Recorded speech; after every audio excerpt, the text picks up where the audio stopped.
Sunday on Fox, the Lions host the Falcons in a matchup of undefeated teams. Matthew Stafford is tied for the NFL lead with 6 touchdown passes in 2 games, but Atlanta is a slight favorite on the road. Shannon, who wins? Skip, who is Matthew Stafford tied with in touchdown passes? Oh, Trev. Oh, is he? Oh, Trev. Oh, Trev. He's on his way to being all-pro, right? Yeah, Trev. Yeah. Hold it down, Trev. Hold that fort down. Okay. Skip, I like what I've seen from the Falcons thus far.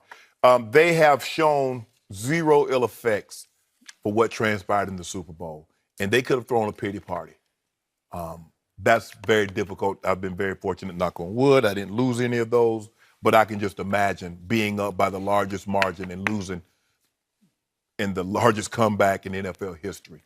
That could have been tough, and they've shown no ill effects of that. Matt Ryan and Julio Jones, that offensive pick right up where they left off. All those. Kyle Shanahan is now head coach at the San Francisco, and Steve Sarkisian taking over the play calling duties. I like what I'm seeing defensively. They're a fast team. Dan Quinn, the head coach of the Falcons, built this team in the model of Seattle.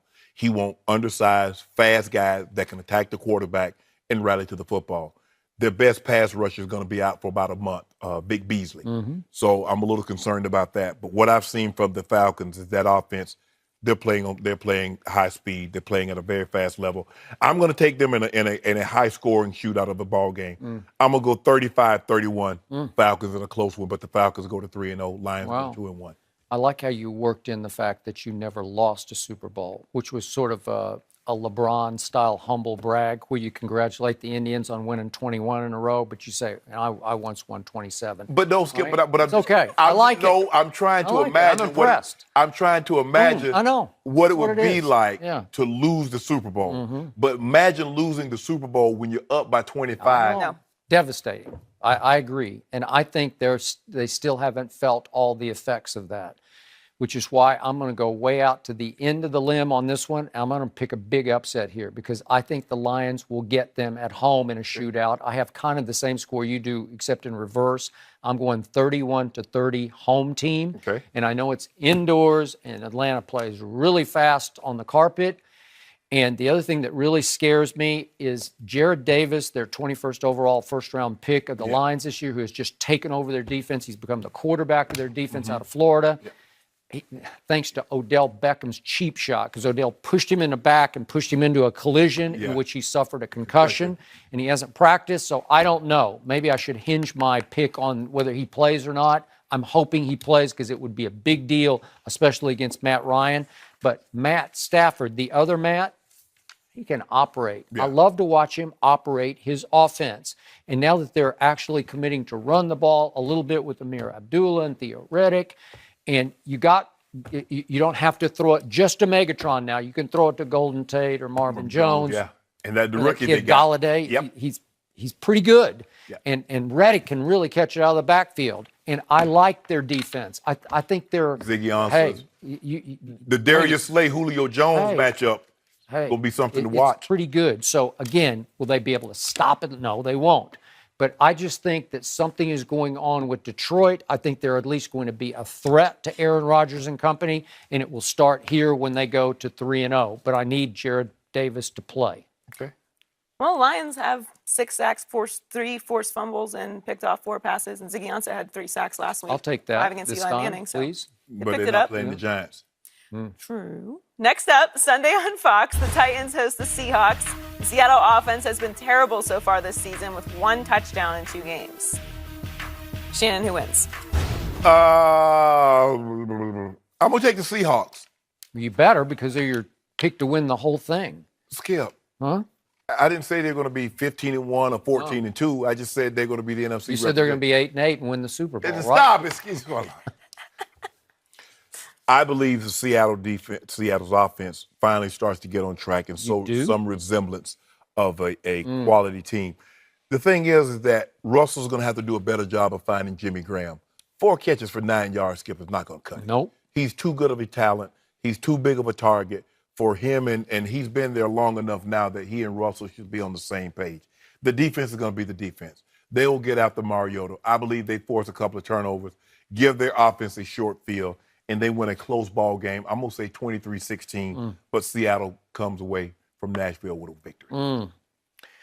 And I say the team you picked to win it all is a teetering team. I say it's on the verge of internal combustion kind of trouble because that defense has got to be getting angrier and angrier at that offense because that offense scored 9 points at Green Bay and then managed all of 12 points at home against the same 49ers defense that we just watched give up 41 last night in their place. 41 in their place. Wait, and so Seattle scored only 12 against that defense at home, and you're going to pick them at Tennessee? I just can't. You just picked the Rams as a playoff team, and they just gave up 39. I didn't say they were going to make the playoffs. I just said they're a team on the verge. On the verge of what? On the verge of maybe upsetting my Cowboys. That's what I'm worried about. But I need to see that. I'm with you on the Mariota factor. I don't love him. He is a mistake maker, and you're probably right. He may turn it over a couple times. But I do like Derrick Henry and DeMarco Murray just pounding away against your defensive front. And as much as I respect it rushing the passer, you can wear it down. It's a little bit smallish and not as physical as Tennessee is on defense. This is going to be old-fashioned headbangers ball kind of a football game. I got it really low scoring. I'm going to go absurdly low. I'm going to go 12-10 home team here because I still like Tennessee's offense a little bit more than I like Seattle's offense. I just don't see it yet. And I think they're going to have problems. They're going to be finger pointing.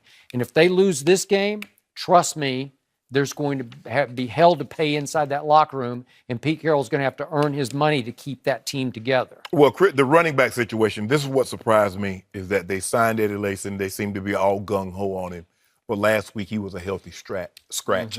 And Chris Carson, 20 carries for 93 yards. I think he was 5 or 6 picks away from being Mr. Irrelevant. He was. So it just goes to show you that. Yet, every time I watched Oklahoma State last year, I never even he never flashed for him. Right. He's all they got at running back. And for whatever reasons, I don't know what's going on with Eddie Lacy. I mean, we saw the story about how he's been dealing with his weight issues. And but you signed up, Eddie, for this. This is what you signed up for. You signed up to be a football player, and you know you have to manage your weight. So you got to manage your weight, or you need to find another profession that you can eat whatever you want to eat and be happy with yourself. But I just believe they'll get this running game going. Chris Carson will continue to run like he did last week, and the defense will get a couple of turnovers from Mariota. It's going to be. I get 23-16. I'm not overly confident. This is not the same. This is not the same Seattle team from, say, a couple of years ago because the offense was playing in a lot better rhythm. But Jimmy Graham, I need to see the old Jimmy Graham. I know he has that big play potential, and Baldwin show up. Richardson, 23-16. That's a good number. I like that. So scale of 1 to 10. I got to ask you, how much do you love your Super Bowl pick right now? How much confidence do you have? 1 to 10.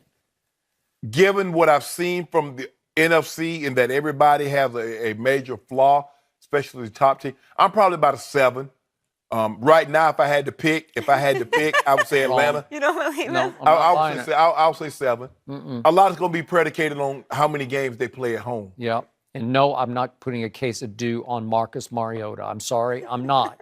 But I still think that Tennessee's going to win this game, and I think that your Super Bowl pick is going to have a hard time resurrecting itself. Well, your Super Bowl pick is going to have a hard time. I got New England winning. No.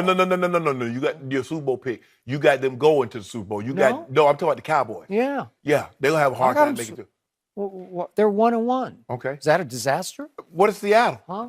I don't know how they're 1-1. They got to play San Francisco. I don't know how y'all not 0-2. Oh, really? Yeah. After we dominated and devastated the New York Giants and they still haven't recovered? After that, what Denver put on y'all, that should be 2 losses. Oh, really? 2 losses. Oh, okay. I mean, you get beat 42-17 with the best quarterback in the league, the best running back in the league, the best tight end, best wide receiver. That game last Sunday at Mile High was Shannon Sharp's Super Bowl. Whoa. That was it. Oh, we got more of those games. You should hang on to it for the rest of the year because it's all you're going to have. No, we got more of them. Yeah. We got more of them if we play you bums. Yeah. Bums? Yeah, we play you bums. You better hope you make it to the last game of the season on a neutral field. Play us bums. That's why Skip. We did you a favor. We let you know you're not nearly as good as you thought you were. Wake up call, here we come. You can watch both of these games this Sunday on Fox.